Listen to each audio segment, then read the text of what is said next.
No one will make it happen for you but you. I'll say that again. No one will make it happen for you but you. So what do I mean by this? There's probably 100 ways to interpret what I just said. Let me share a little personal story from my own flight training experience. So when I showed up to flight school, I got my, or as far as my story is concerned, I got my private pilot certificate at a mom and pop shop. And then I went to a fast track program to get all the rest of my certificates and ratings. So I showed up with private and I started with instrument at this other school. So day one of instrument training, I meet my instructor. I didn't know who it's going to be. I met him day one, and he pulled me aside and he said, no, here's the thing. In hindsight, I'm fully aware that this message from him came, a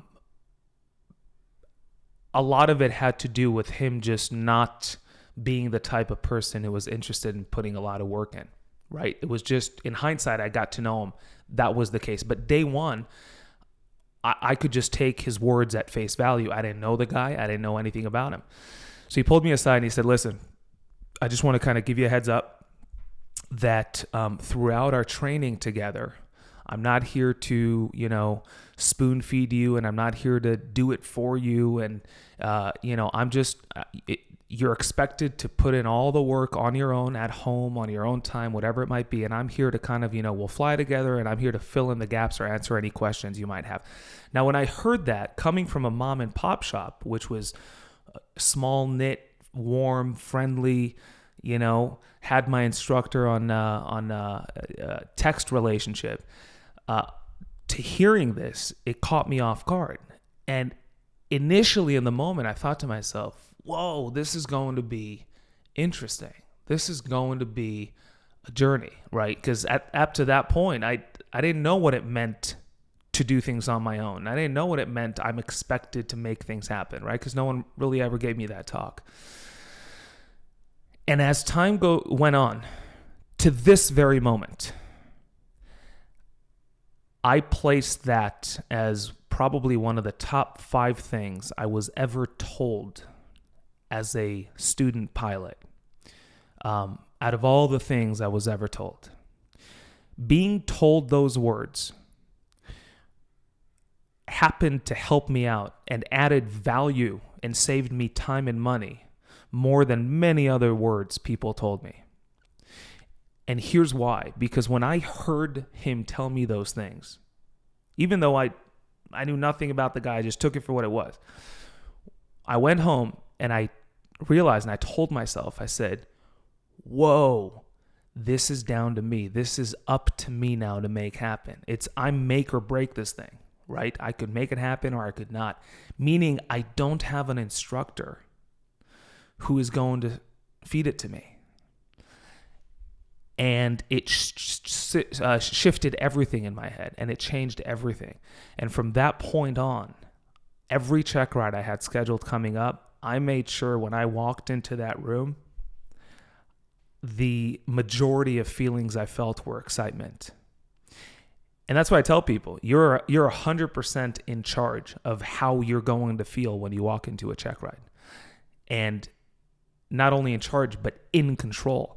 And the way you're in control of that is how you choose to spend your time in the months leading up to it. You're in full control. You could choose to master a topic and walk into the check ride feeling excited to talk about it. Or you could choose to spend your time doing other things in flight training and walk into the check ride feeling nervous and anxious because you're not so sure of what you know or don't know. So my personal experience with no one will do this for me but me was this one flight instructor who I don't think he knows. I don't think I understood at the time, even when we ended up, when our time together came to an end. I got my instrument and moved on.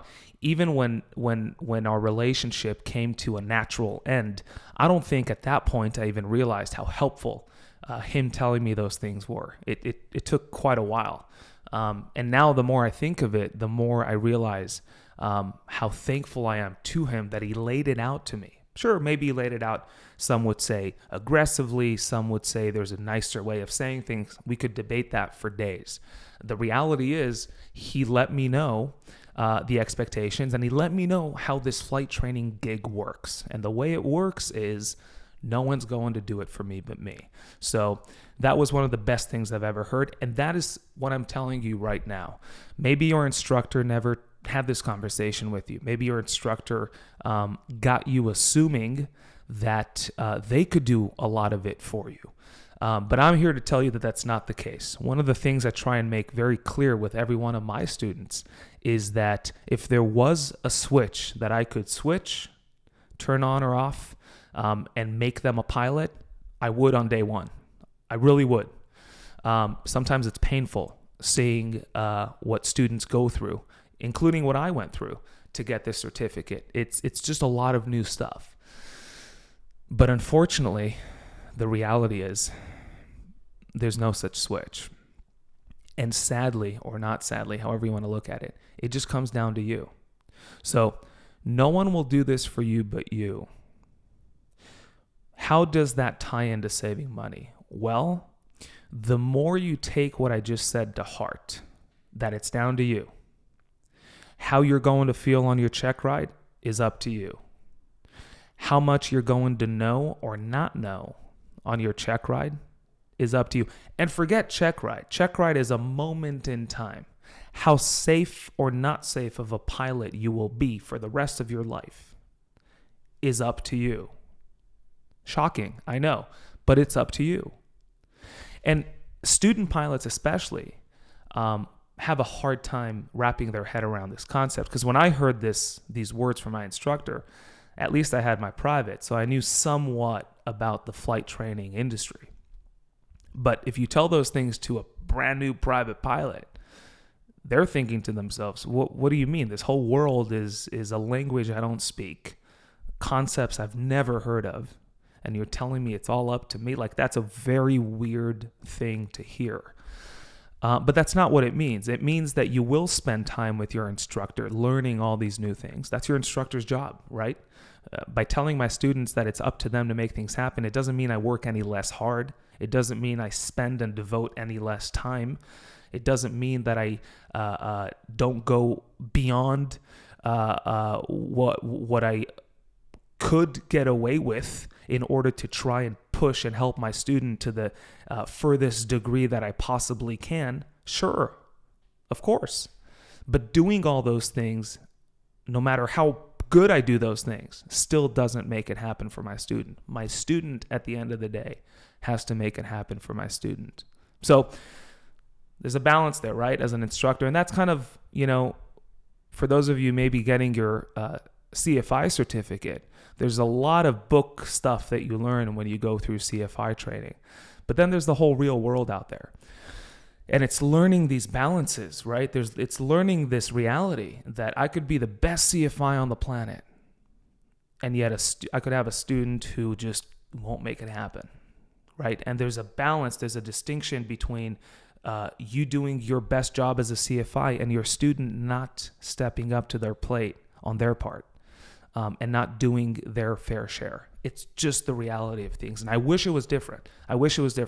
So as a student watching this, assuming you're going through training yourself, no one probably laid it out to you this way. And now that I hope you take this whole no one will do it for you but you to heart. And it will save you money. It will save you money because you will now treat your own time at home differently. You will view your own power differently. Because maybe up to now you thought that it's only your instructor who has control over how you're going to feel on your check ride. Or it's only your school that has control over when you'll be ready for your check ride. But that's not true. It mostly has to do with you. So I don't want to harp on this more than I need to. I think you get the point. Remember, no one is going to make this private pilot thing happen for you but you. People are going to be resources. They're going to help you, right? Think of it as ATC when you're flying along. ATC is a phenomenal resource. in an airplane. Oh my gosh, I'm talking with someone, direct communication, who has access to the world. I might not have access to the world from my plane, but I'm talking with someone who does, right? They have internet, they have people, they have knowledge, they have connections in different airspaces. They know they're talking. I'm talking with someone who's talking with everyone. That's a phenomenal source. But no matter how great that source is, they can't, for example, make my landing happen for me. Like when it comes to plane stuff, it's down to me as the pilot. So I want you to understand the difference between having your CFI as a phenomenal resource, and I hope they're great and I hope they're helping you, to thinking that your CFI is going to make these things happen for you. There's a difference between the two, right? Use your CFI, use ATC, take advantage, pick their brain, learn from them, but you're going to make your check ride happen. You are in control of how safe or not safe of a pilot you will be for the rest of your life. I don't care if it's day one right now and you're starting out and this sounds like an intimidating thought. Think about it.